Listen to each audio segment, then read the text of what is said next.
Hey, I'm back with David's Diary and Devotions, but then I think, is that really what it is? Because, I haven't taken any videos. Multiple things have happened since my last video. I went to Florida and back over Thanksgiving break with my family, and I didn't make any videos.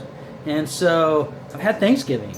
Other things have happened in my life, and the only time I make a video is after I do a devotion and I have time. I'm not rushing or whatever, and I want to share it with you guys, which is what it is today. Sorry, but I'm going to try and change that. I'm going to try and I'm also, why is it always my face? Because, this isn't really a nice face. I mean, it's okay. I'm not self-deprecating myself to an extent, but there's other people that are prettier than I am that I could put in my video that I know. I'm not a hermit. I don't live in a cave. So I should share those with you. But today I did a devotion, and I want to share that devotion with you. And so here's the devotion that I did. I'm trying to turn on the light there so you can see my house. See what? Does that make you dizzy?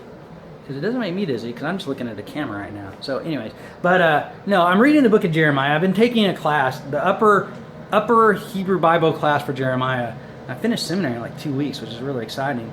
And so I've been rereading some of the stuff that we've done in Jeremiah, and I'm reading the temple sermon, and that's in chapter 7 if you want to read it. But really what it is, it's about Jeremiah standing there in the temple telling the people, just because you come to the temple, this is Jeremiah, just because you come to the temple does not mean that you are saved by God. I mean, that's not exactly what he said, but I imagine that's how he would have spoke, except he might have been older. So, just because you... Anyways, you can figure that on your own. But he says, you stand before the temple and you offer sacrifices and worship and incense, whatever, and then you go out and you steal and you murder and you commit adultery and you worship false gods, and so God's not going to protect you. In fact, God's going to destroy you. All right, that's what's going to happen. Is just because you think you're God's people, because you're God's chosen people, doesn't mean that God's going to protect you if you're not obeying the covenant God made with you. And I read that, and at first you think, well, I don't murder or steal or commit adultery or, those kinds of things. And I'm a Christian, so I worship God. But then I got to thinking deeper about it, and I'm pulling in the Sermon on the Mount from Matthew chapter 5, and I'm thinking, wait a minute. What's the cost of my overconsumption?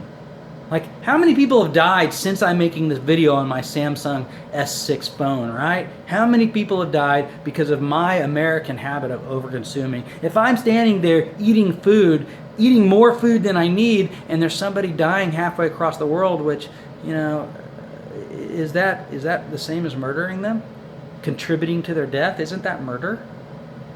And what about maybe adultery? But I know tons of guys that have been addicted or have looked at porn or lust after women. And didn't Jesus say don't commit adultery? But I say don't even look at a woman with lust after your heart. And guys that go after girls and they get in relationships with them, they do things with them that are meant for marriage, right? And they're stealing those from her husband, and I don't know, I'm not so sure. And what about false gods? What do you worship? If you look at your day and the things you spend your time doing, how much of that time really is devoted to God? So I think maybe Jeremiah could literally stand at the arch of my church and preach the same sermon to the people who are walking in. Guys, it's time for a change. I've been in youth ministry enough to see tons of brokenness, and it's increasing. People are falling away from God and more concentrated on their own lives, and they're becoming more and more broken. And we just keep doing the same things. We come in and we sing the songs, we raise our hands and pray and sing praise music, but is anything really changing? That's a temple sermon. And I think maybe we need to take it to heart just like Jeremiah did. So that's kind of my devotion for today, nice, short, and sweet. So I'll see you next time, and I'll try to get more people in my video. All right, love you guys. See you later.